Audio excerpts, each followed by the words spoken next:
Hello, friends. In this video, we want to share the stories of people who have recently left this world. Their lives and legacies deserve to be remembered, and we hope you will discover something meaningful about them today. Before we begin, please subscribe to our channel and give this video a like. Now, let's get started. Died on September 16, 2025.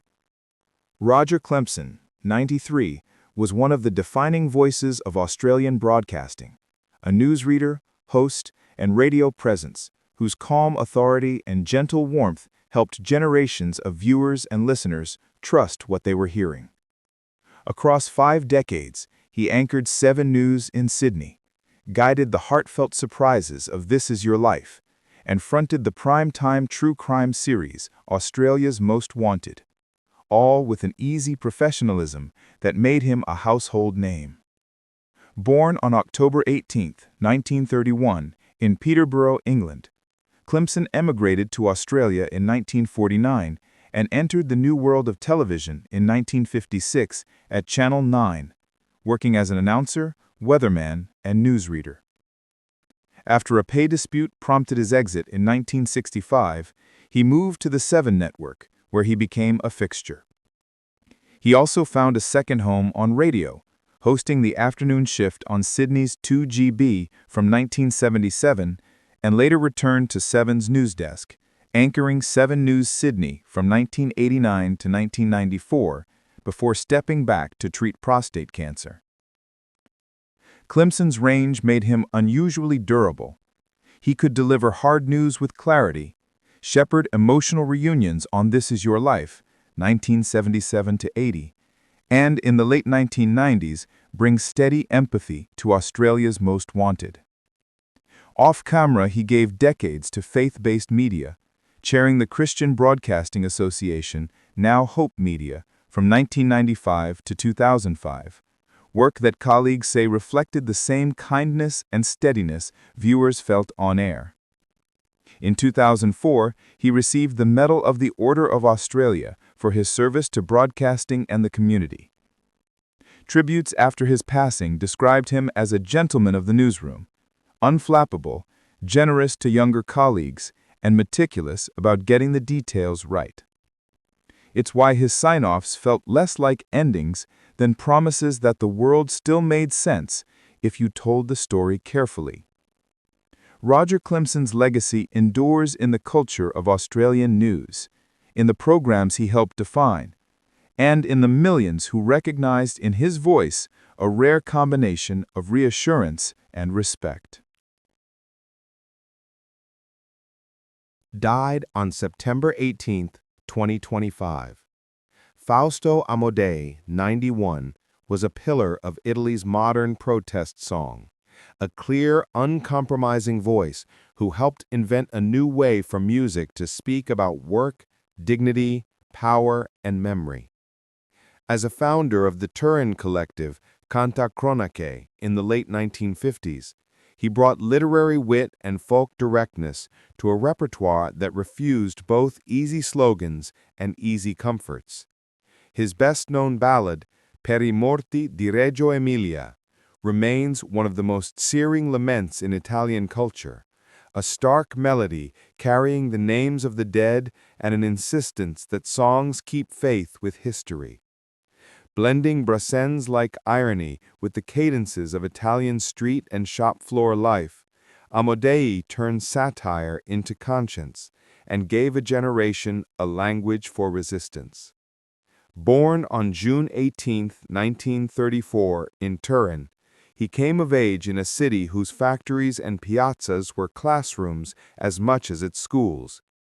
Guitar in hand, he began writing topical songs in the late 1950s, soon helping to launch Canta Cronache, the workshop where authors, journalists, and musicians tested a new civic music against the polite evasions of mainstream entertainment. In the 1960s, he wrote and recorded pieces that ranged from sly fables to plain-spoken testimonies, letters from barracks, stories of internal factory strikes, portraits of petty tyrants and quiet heroes. His craft was meticulous, a melody you could carry to a march, a rhyme that smuggled a sharper truth into a crowded room. Alongside that work, he joined the wider cultural movement around Nuovo Canzoniere Italiano, and for a time stepped directly into public life, serving in Parliament at the end of the decade, not as a celebrity politician, but as a citizen who believed words should answer to deeds. The records tell the arc of his concerns: early EPs that set the template, albums in the 1970s that widened the lens from the shop floor to geopolitics, a return in later years to pointed satire that understood how power reinvents its masks. He was also a careful listener and a generous collaborator, the kind of artist others sought out for counsel on a phrase, a meter, a line that had to carry more than one meaning. Younger songwriters, in cantatori circuits, on indie stages, in punk basements, heard in his work a permission to be exacting and brave at once. Amodee's passing closes a chapter, but not the conversation he kept alive.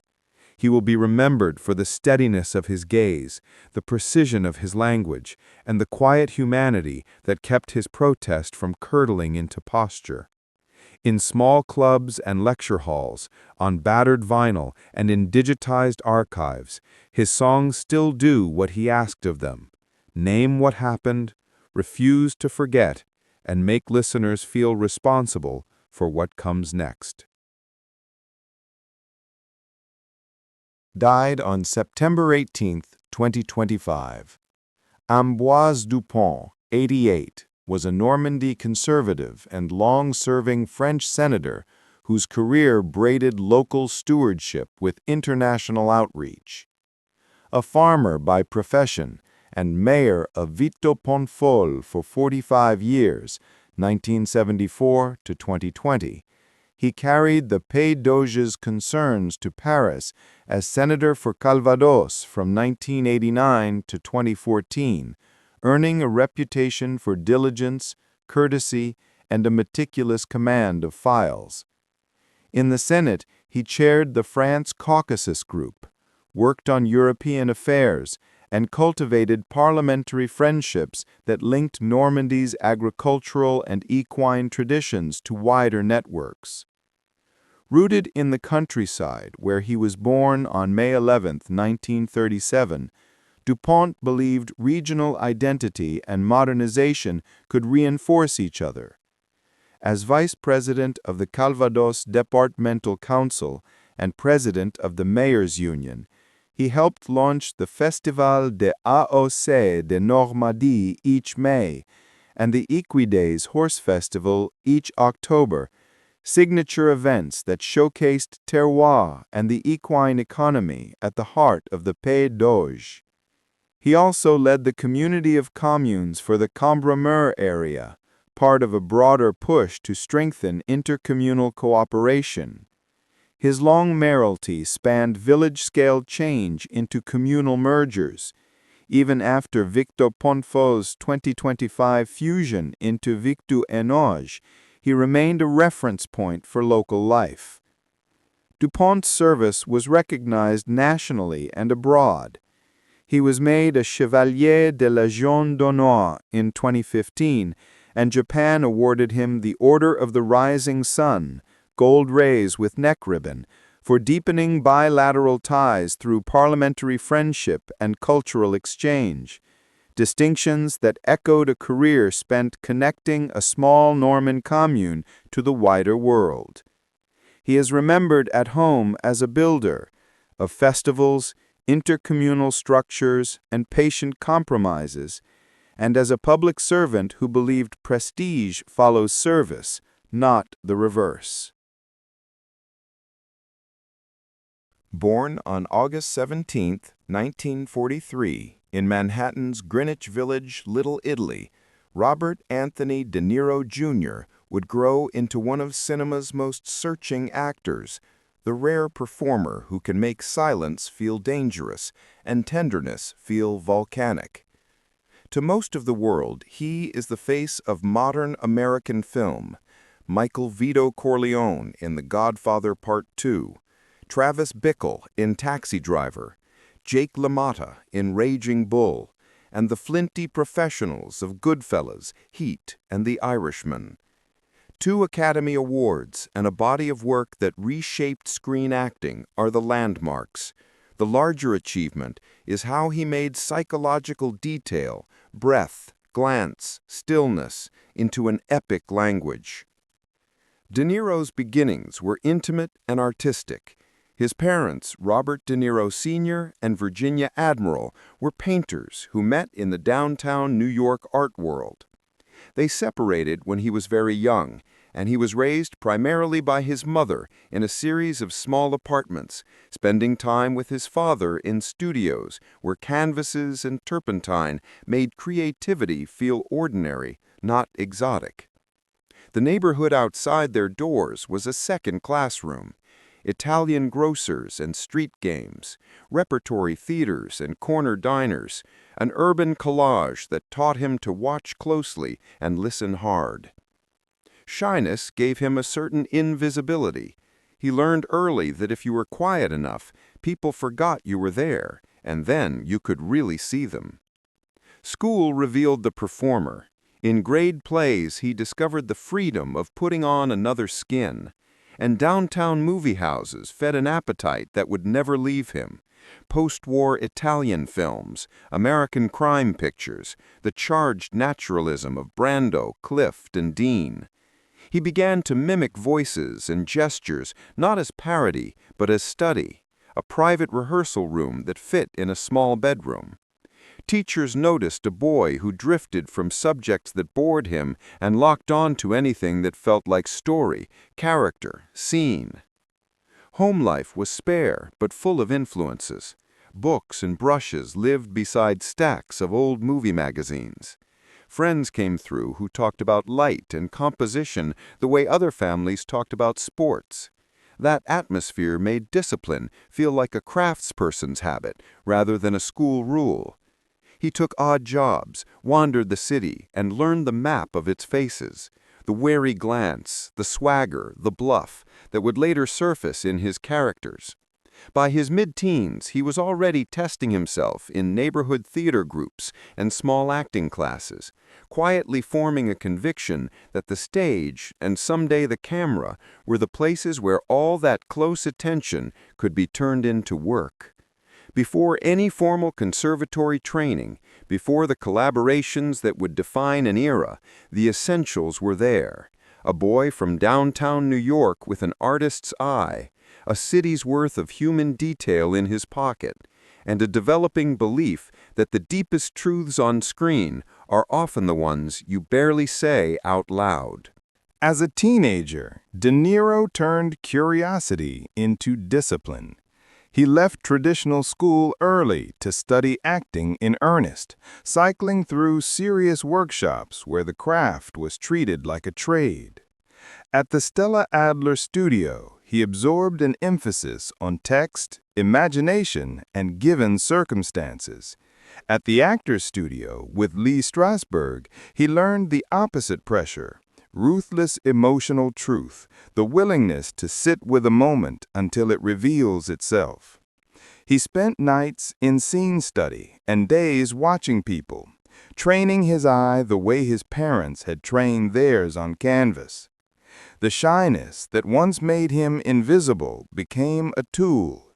He could disappear into a room and come back with its rhythms in his pocket. The stage came first. Downtown theaters and small repertory companies gave him parts that paid little but taught a lot, hitting marks, listening hard, making choices that read to the last row. He developed work habits that never left him, notebooks full of backstory, relentless rehearsal, and an almost athletic approach to voice and body. He wasn't looking for a trick. He was building a method to make an invented life feel ordinary and lived in. Film arrived through the side door.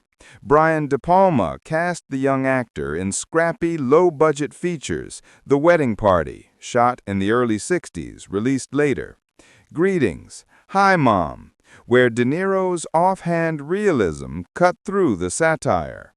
Roger Corman's World gave him a different lesson. Move fast, commit, don't wait for perfect conditions. Between shoots, he kept returning to classes and tiny stages, trying to make the camera feel as intimate as a rehearsal room. By the turn of the 1970s, he was the kind of actor other actors noticed. He trimmed dialogue to the bone, let silence do the talking, and chased specifics. How a guy from a particular block walks, how a small-time hustler counts cash, how a ball player laces a glove without looking. He learned dialects the slow way, from people, and treated props like tools rather than decorations, habits that made even bit parts feel inhabited. Connections mattered too. De Palma introduced him to another downtown kid with a camera, Martin Scorsese, and the two recognized in each other a shared wavelength, urban detail, moral heat, an itch to go closer. Before that partnership took off, De Niro landed a tender, unshowy lead in Bang the Drum Slowly, proving he could carry a film without forcing a single beat.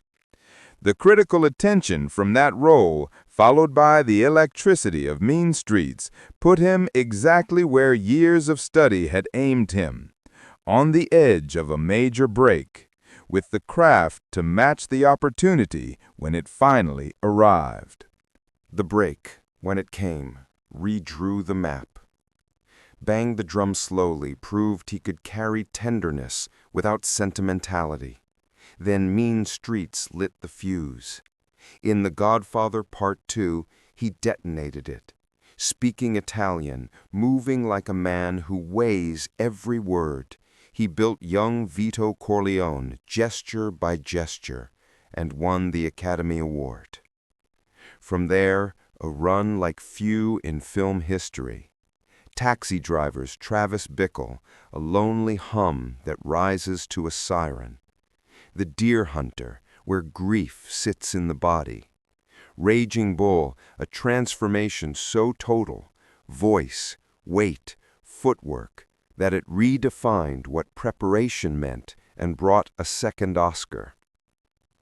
With New York, New York, and The King of Comedy, he showed a different danger, the bravery to be small, petty, or ridiculous, to risk unlikability in pursuit of truth. By then, he had built more than roles. He had built infrastructure.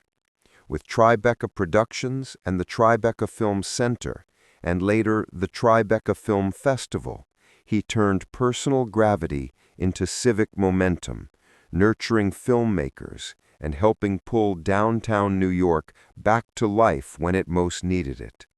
He stepped behind the camera, too. A Bronx Tale, A Father's Love, and A Neighborhood Spell, and The Good Shepherd, ideals hardened into institutions, films that reveal his quiet obsession with how power moves through ordinary rooms. The 2000s and the 2010s broadened rather than softened the arc. He toggled between comedy, Analyze This, Meet the Parents and its sequels, and drama, Awakenings, Silver Linings Playbook, then returned to late-period grandeur with The Irishman, a study of consequence, where time itself feels like a co-star. In Killers of the Flower Moon, he found a new register of chill, authority that curdles into exploitation, proof that the Scorsese-De Niro collaboration, now a half-century long, can still discover fresh voltage. What never changed was the method beneath the myth. De Niro prepared like a craftsperson and listened like a thief, stealing rhythms from streets and kitchens, from the way a certain kind of man lights a cigarette or avoids an apology.